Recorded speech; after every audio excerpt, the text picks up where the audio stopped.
sempre um privilégio poder partilhar a palavra com a Igreja. Esta semana, aliás, já há 2 semanas que ando a pensar no que poderia trazer aos irmãos. E decidi recuperar, aprofundar uma meditação que trouxe numa destas reuniões de quinta-feira.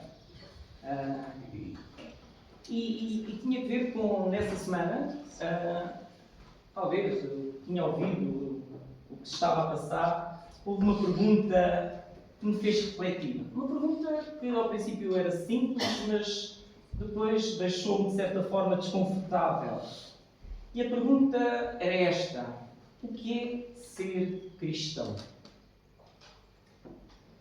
Penso que vivemos dias em que ser cristão, perdeu muito, pelo menos, o seu significado bíblico. Hoje ouvimos cristão, talvez alguém que é de um país dito cristão. Para outros, alguém que tem determinados valores morais. Há quem pense que o cristão bem, é aquele que vai à igreja, é aquele que é religioso, é aquele que talvez que evite certos pecados mais visíveis, ou talvez é aquele que acredita em Deus. E pus-me a pensar, mas o que é que a Bíblia diz sobre o ser cristão? O que é isso ser cristão? É uma definição que é assim como nós queremos? Bem, então a pergunta que trouxe esta meditação é esta: o que é ser cristão? Pelo menos à luz da palavra de Deus. E pensa, o que é para ti ser um cristão? Ao tentar responder esta pergunta, fui conduzido ao Sermão do Monte, lá em Mateus 5, e os irmãos podem ir abrir as vossas Bíblias. Há um texto, vamos ler os primeiros 12 versículos, do 1 ao 12. E eu partilhava que é o Sermão do Monte, é talvez o texto bíblico que mais impacto teve na minha vida, pelo menos na minha vida cristã no início. Parece que encontrei lá tudo o que é ou que preciso saber para ser cristão. Mas a verdade é que este Sermão do Monte, não aqui na igreja, porque até há pouco tempo o Zé Luís até nos trouxe também uma porção sobre o Sermão do Monte, mas eu sinto que o Sermão do Monte está a ficar fora de moda. Mas também não é de agora, porque o Sermão do Monte é contra a cultura. Há um livro até que se intitula dessa forma. Porque é um choque frontal com aquilo que o mundo defende, com aquilo que o mundo valoriza. Isso é o Sermão do Monte. E fui conduzido para responder a esta pergunta, então, a estes primeiros 12 versículos que nós intitulamos de Bem-aventuranças. Portanto, nosso texto hoje, Mateus capítulo 5, versículos 1 a 12, pretende responder a essa pergunta: o que é ser um cristão, à luz da palavra de Deus? Então, eu vou ler, acompanhem-me. Vendo Jesus das multidões, subiu ao monte, e como se assentasse, aproximaram-se os seus discípulos. E ele passou a ensiná-los, dizendo: Bem-aventurados os humildes de espírito, os pobres de espírito, porque deles é o reino dos céus. Bem-aventurados os que choram, porque serão consolados. Bem-aventurados os mansos, porque herdarão a terra. Bem-aventurados os que têm fome e sede de justiça, porque serão fartos. Bem-aventurados os misericordiosos, porque alcançarão misericórdia. Bem-aventurados os limpos de coração, porque verão a Deus. Bem-aventurados os pacificadores, porque serão chamados filhos de Deus. Bem-aventurados os perseguidos por causa da justiça, porque deles é o reino dos céus. Bem-aventurados sois quando por minha causa vos injuriarem, vos perseguirem e, mentindo, disserem todo o mal contra vós. Regozijai-vos, exultai, porque é grande o vosso galardão nos céus, pois assim perseguiram aos profetas viveram antes de vós. Oremos. Nosso Deus e nosso Pai, nesta hora que estamos a ouvir a Tua Palavra, que acabámos de ler, pedimos que hajas, Senhor, no meu coração, em primeiro lugar, na minha mente, para aquilo que for dito, seja fiel à Tua Palavra, seja claro. Também na mente, no coração dos que ouvem. Talvez seja desconfortável o que ouvimos, mas sabemos que precisamos de ouvir a Tua voz, Senhor. E o que queremos esta manhã é ouvir a Tua voz para orientação, para ânimo do nosso coração. Tu guardes cada um esta manhã, em minha oração, em nome de Jesus. Amém. Não, estes versículos que lemos, como eu disse, no início do Sermão do Monte, um sermão longo do Senhor Jesus, que ele profere aos seus discípulos, e vamos ver esse pormenor, tem o título de Sermão do Monte, alguns dizem Sermão da Montanha. E este trecho, em particular, estes primeiros 12 versículos, é chamado de bem-aventuranças. Ou seja, um conjunto de qualidades, um conjunto de características que vamos olhar, que estão antecedidas pela palavra bem-aventurado. E essas características, essas qualidades, nós podemos rapidamente ver. Humildade ao pobre de espírito, aquele que é humilde ao pobre de espírito, que chora, que é manso, que tem fome e sede de justiça, misericordioso, limpo de coração, pacificador, perseguido por causa da justiça. Isto é o que se diz que são as bem-aventuranças. Mas antes de olharmos para cada uma destas bem-aventuranças, talvez valha a pena percebermos, mas porquê que o Senhor Jesus começa este sermão por elencar um conjunto de qualidades, de características, estas bem-aventuranças? Porquê? Reparem, o Sermão do Monte não começa com instruções, e elas existem no Sermão do Monte. No final, Jesus diz, façam isto, façam aquilo. Mas aqui não começa. Jesus não começa, olha, tornem-se assim. Não vemos isso. O sermão começa com uma descrição, eu diria um retrato. O retrato do cidadão do reino de Deus. Vejam que o que o Senhor Jesus faz aqui nada mais é do que revelar a natureza do crente. Ou seja, dizer, é isto que é esperado do crente cuja vida foi transformada por Jesus, pela sua graça. Se quisermos, portanto, o que nós lemos aqui é a resposta à minha pergunta inicial. O que é um cristão segundo a palavra de Deus? Parece que Jesus responde, olha, vou-te responder nestes 12 versículos. A verdade é que há quem não pense assim. Há quem olhe para o Sermão do Monte de outra maneira. Não, se não são as características de um crente. E deixem-me então contrariar 3 equívocos, no meu entender, sobre estas bem-aventuranças.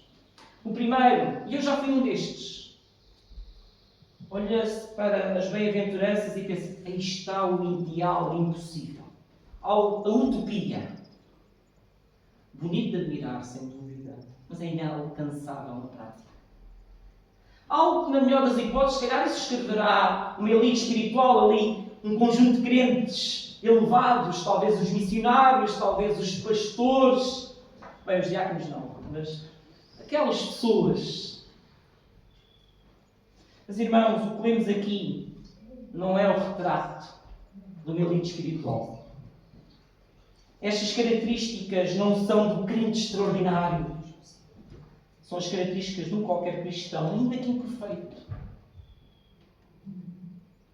As bem-aventuranças são o retrato de um cristão, não um ideal utópico, como algumas pessoas imaginam. Algo impossível, algo que só é para admirar. Há um segundo equívoco, frequente em algumas igrejas também. É que o Sermão do Monte é um manual para tu te tornares cristão. É como se o Senhor Jesus estivesse aqui a dizer, se conseguires ser suficientemente puro, se conseguires ser suficientemente manso, se conseguires ser suficientemente misericordioso, então entrarás no reino dos céus. Mas é isso que lemos? Penso que não é isso que o texto ensina. As bem-aventuranças não são nenhum manual, um conjunto de instruções para sermos aceitos por Deus. Elas são descrições daquilo que o crente é. Já é pela obra de Deus. Notem o contexto e vamos ao texto. Versículos 1 e 2. Vendo Jesus as multidões, subiu ao monte como se assentasse. Aproximaram-se os seus discípulos e ele passou a ensiná-los. Jesus falava às multidões, mas aqui ele não está a falar às multidões, ele está a dirigir-se especialmente aos seus discípulos. Não é um convite à multidão, agora vou-vos tornar cristãos, sejam mansos. Não foi um apelo, foi uma descrição. É como se ele dissesse: isso que se espera de vós, daquilo que faz parte do Reino de Deus. Isso torna-se mais evidente nas promessas, especialmente aí no versículo 13 e 10. Olhem, o Senhor Jesus diz assim: Deus é o reino dos céus. Está a descrever e diz: olha, destes é o reino dos céus. Ele não diz: será deles. Os que fizerem isto será deles. Ele não diz isso, ele diz: é Deus. Porque as bem-aventuranças descrevem pessoas que já vivem sob o governo de Deus. Jesus não dá estas ordens: sede pobres de espírito, tornai-vos mansos. Ele declara: bem-aventurados os pobres de espírito, bem-aventurados os mansos. Esta formulação não é um manual para alguém se tornar cristão. Um terceiro equívoco é pensar que as bem-aventuranças são elogios a características que as pessoas têm, características naturais, traços de personalidade, virtudes humanas que podemos conseguir ou por genética ou por educação. E possivelmente todos nós conhecemos pessoas que nem são crentes, que são tão humildes, são pacíficas, mansas, misericordiosas. Mas nota, estas bem-aventuranças que o Senhor Jesus aqui apresenta são qualidades espirituais, não têm nada a ver com isso. Não tem a ver com essas características de personalidade. Não mistures as coisas. Pessoa alguma, por nascimento, por educação, por esforço, pode desenvolver por si só estas características. Porque são características espirituais. Não são características que vêm do interior, vêm do coração. Não são coisas externas que a gente possa imitar e fingir que somos aquilo. Não. São coisas do coração. Não são naturais ao humano caído. Ninguém nasce pobre de espírito, manso, faminto por justiça, limpo do coração. Ninguém nasce. Mas, por outro lado, também não tenhamos nenhuma dúvida. O Evangelho de Jesus Cristo pode tornar um indivíduo mais orgulhoso, mais cheio de si mesmo e transformá-lo num verdadeiro humilde de espírito. Não tenhamos dúvidas. O Evangelho pode transformar um homem mais violento que seja em alguém manso e pacificador. Pode transformar o maior pecador aos nossos olhos em alguém limpo de coração. Essa é a glória do Evangelho. Por isso estas marcas são reais. Podem ser imperfeitas e são. Vamos falar disso. Mas elas são marcas num crente saudável. E sabem porquê? Porque são marcas num crente saudável? Porque são resultado da graça divina. São fruto da ação do Espírito Santo. Não são coisas que nasceram connosco. São fruto da ação do Espírito em nós, naquele que nasceu de novo. Por isso nos importa nascer de novo. Portanto, irmãos, quando lemos este texto, talvez a gente se pergunta: mas como é que eu posso ser assim? Como é que eu posso viver assim? Mas essa não é a pergunta. A pergunta é outra e bem mais difícil, acho eu. Sou eu de facto assim? Vejo eu estas marcas na minha vida?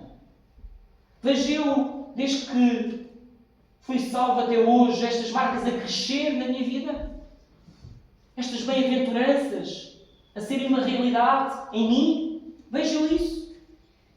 Essa é a pergunta, talvez mais difícil.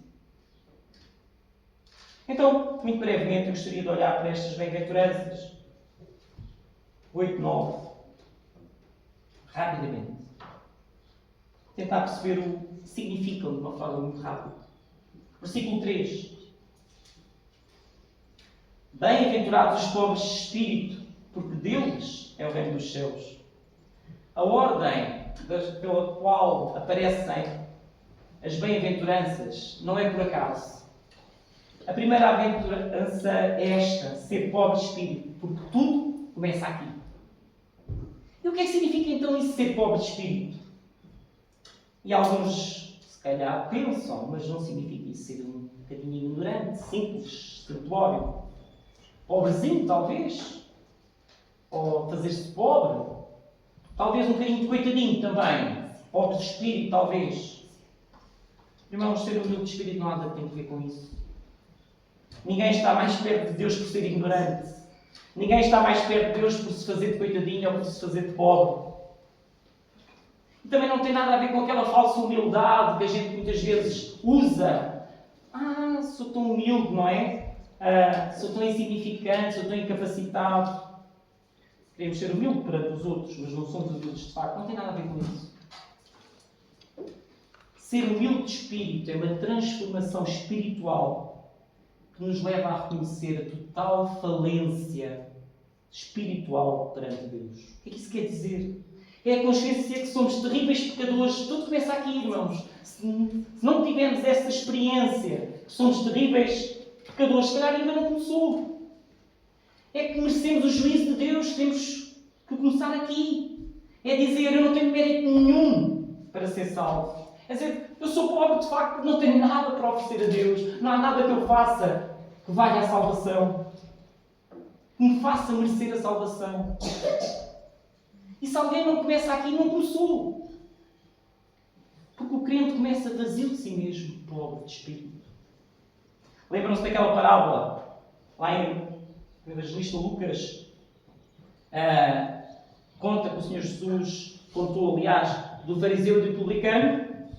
O fariseu lá no templo, não é? Orava. Eu faço isto, eu faço aquilo, jejuo não sei quantas vezes no ano, dou o dízimo, não sei do quê. Olhem, eu não sou como este, a apontar para o publicano. E o publicano, o que é que ele fazia? Daquilo do peito. Dizia, Deus tem misericórdia de mim, que sou miserável pecador. Isto é ser pobre de espírito. Vazio de si mesmo, sem nada para oferecer a Deus. Segunda, versículo 4. Bem-aventurados os que choram, porque serão consolados. Mais uma vez, uma característica que não combina com o mundo. Chora. Aquilo que é pobre de espírito chora. Claro que chorar não é o lacrimejar fácil. Eu cuidado, estou a ficar mais fácil de chorar. Mas não tem nada a ver com isso.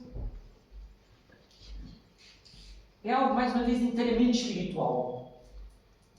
Que leva o crente, chora porque reconhece o pecado. Porque chora de arrependimento pelas consequências que o pecado traz. É por causa disso que um cristão chora. Recordam-se do apóstolo Pedro?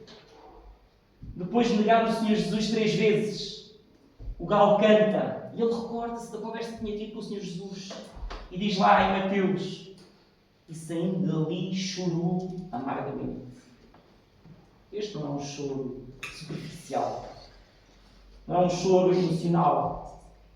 É um choro porque Pedro percebeu a gravidade do pecado. Porque ele sentiu profunda tristeza em ter falhado. Ficou quebrantado. Por isso chorou. Mas quem chora, diz o texto, o consolo virá. A certeza que somos perdoados por Deus. Versículo 5. Bem-aventurados os mansos, porque herdarão a terra.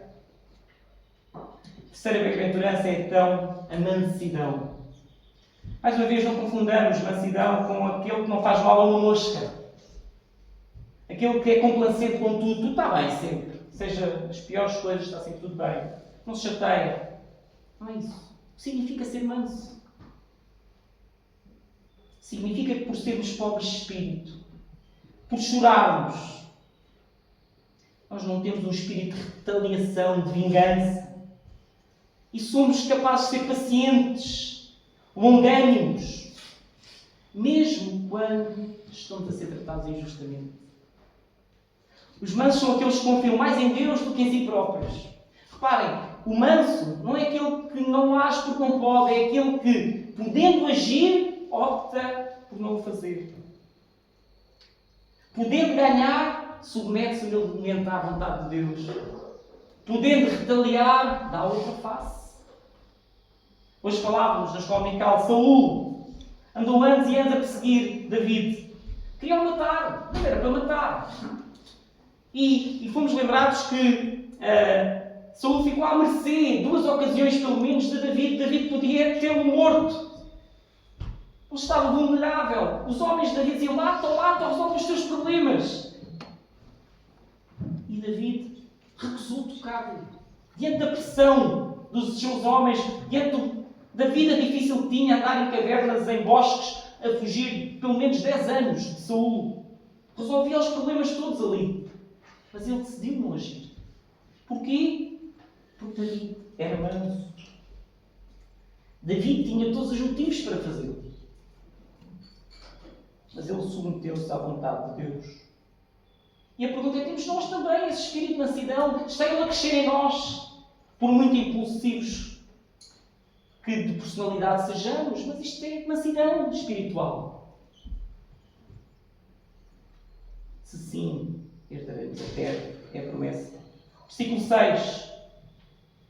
Bem-aventurados os que têm fome e sede de justiça, porque serão fartos. O cristão é pobre de espírito, ele chora pelo pecado, ele é manso, ele anseia por justiça.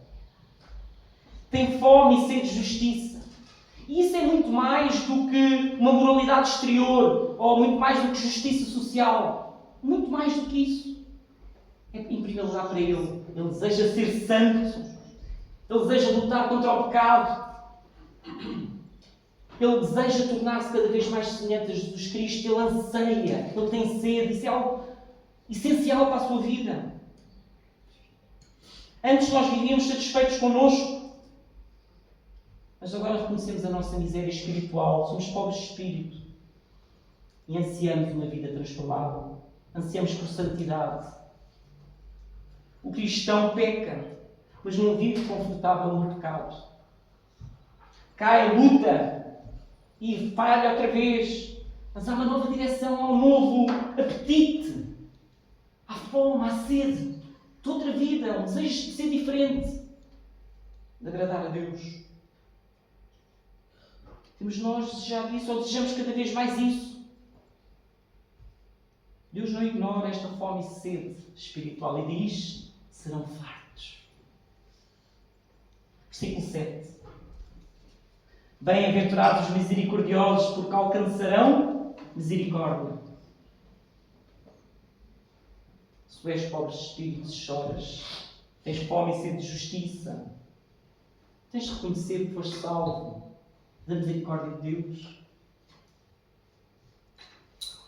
E ser misericordioso é mostrar essa misericórdia também, essa compaixão pelas falhas, pelas misérias dos outros. Não é por obrigação, não é por simpatia, é porque fomos transformados.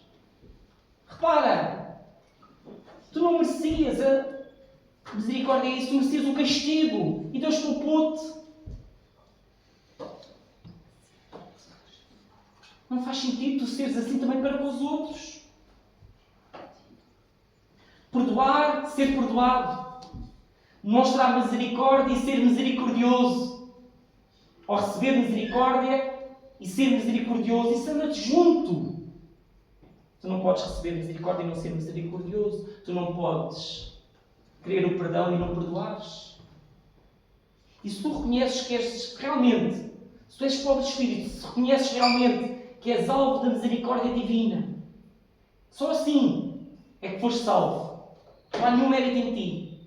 Então, como podes recusar também ser misericordioso? Versículo 8. Bem-aventurados os limpos de coração, porque verão a Deus. Sexta bem-aventurança. Jesus afirma: o crente é aquele que tem um coração limpo, é aquele que é sincero de coração, que não tem aparência de uma coisa que não combina com o seu interior, que não está cheio de segundas intenções. No tempo de Jesus, os fariseus eram as pessoas mais religiosas todas. A sociedade apreciava-os.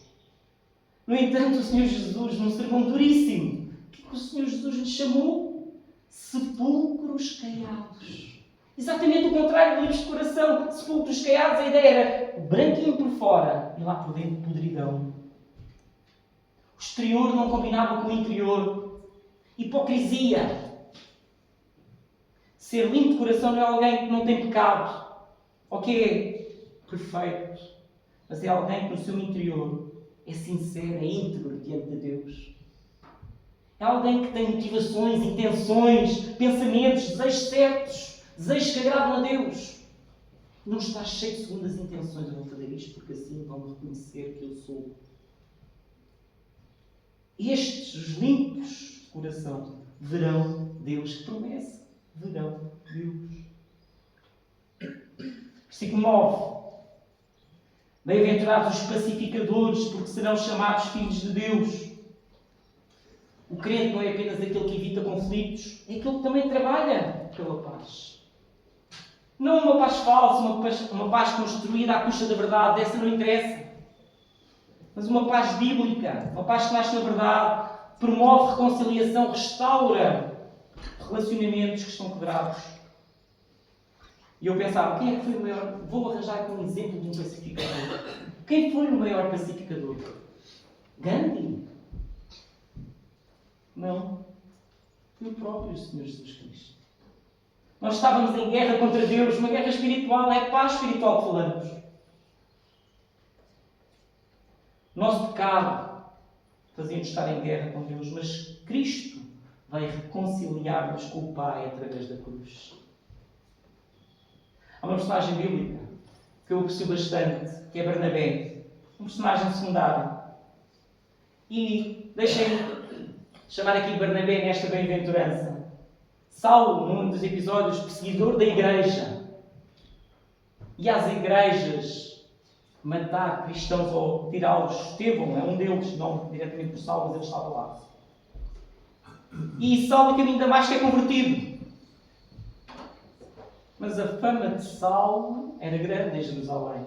E quando Paulo vai para Jerusalém não confiava nele. Os apóstolos não confiavam nele. E quem é que se atravessa?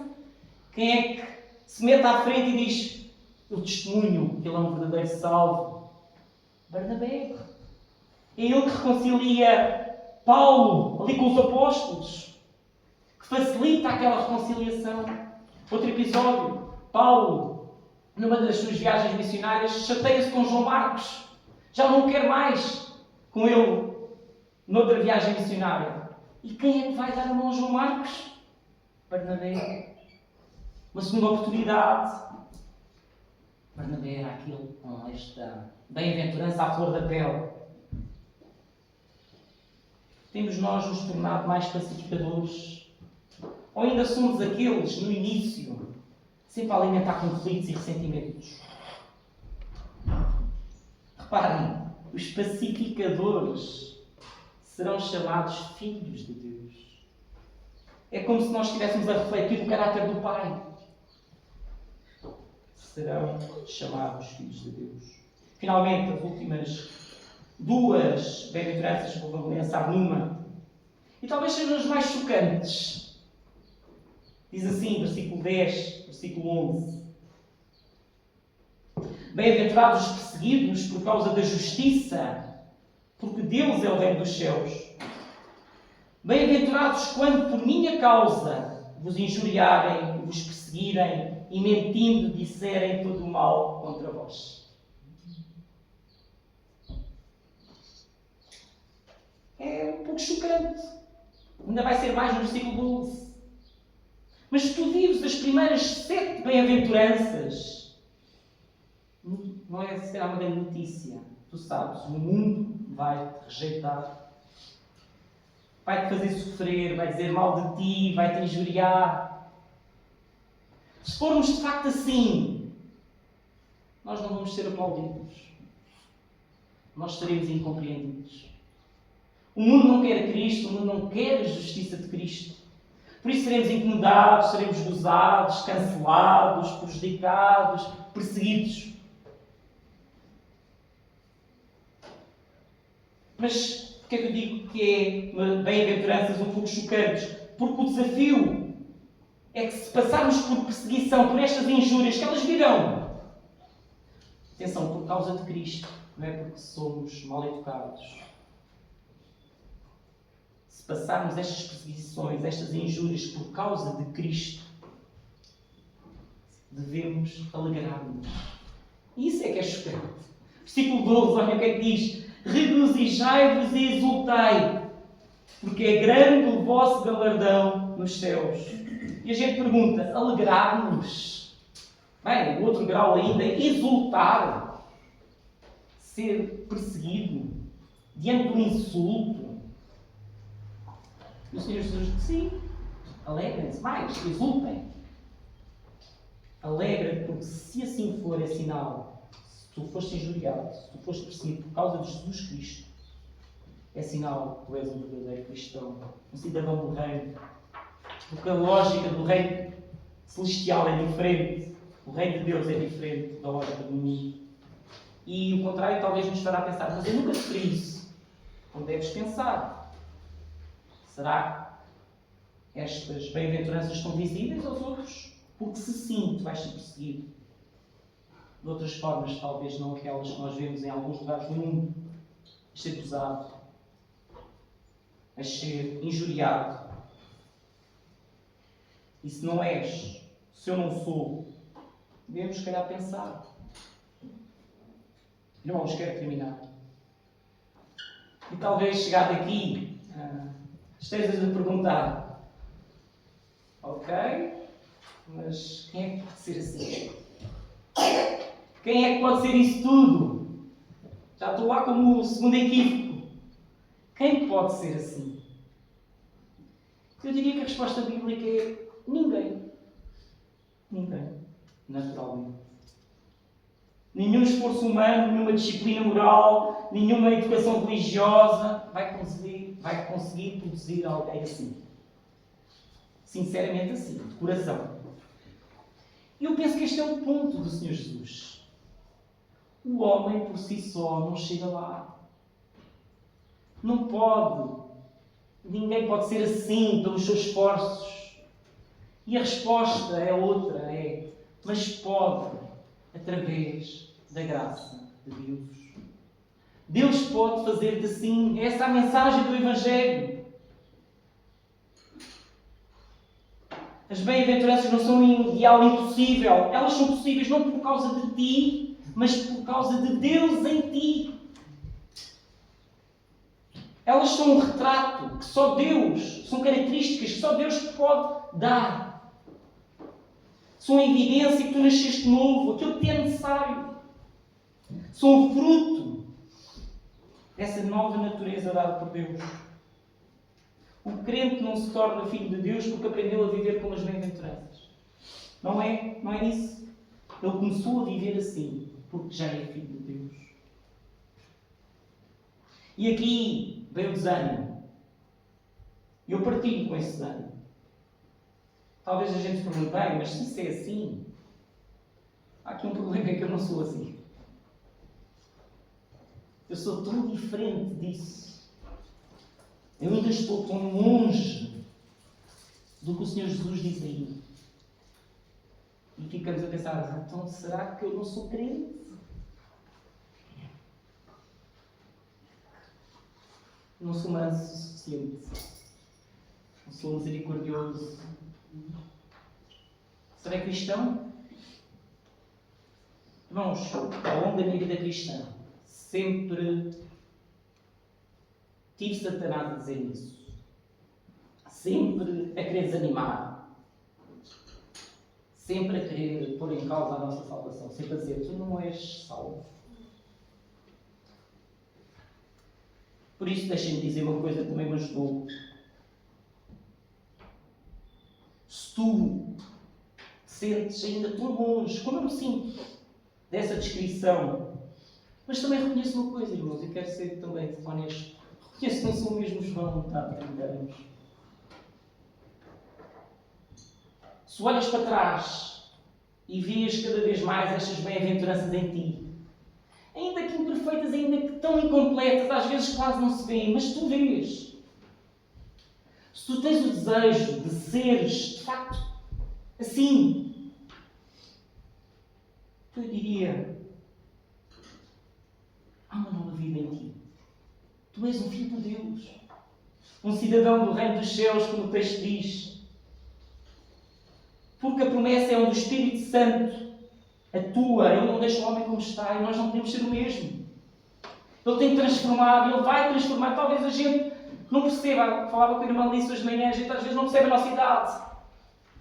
Mas Ele vai nos transformando. Olha para trás. Olha como tu eras. Olha como tu és. Se tu és um cristão, Deus está a voltar.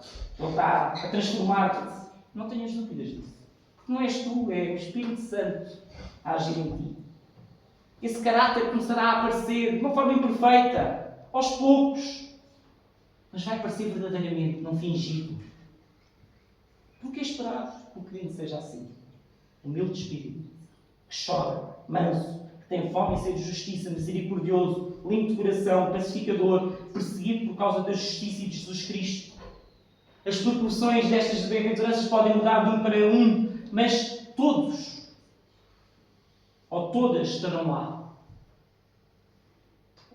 Deus promete e não falha. O Espírito Santo está interessado em desenvolver tudo isso em nós. Nada menos do que isto. Deus nos abençoe esta manhã. E podemos, de facto, desejar sermos cristãos integrais, de acordo com esta descrição do Senhor.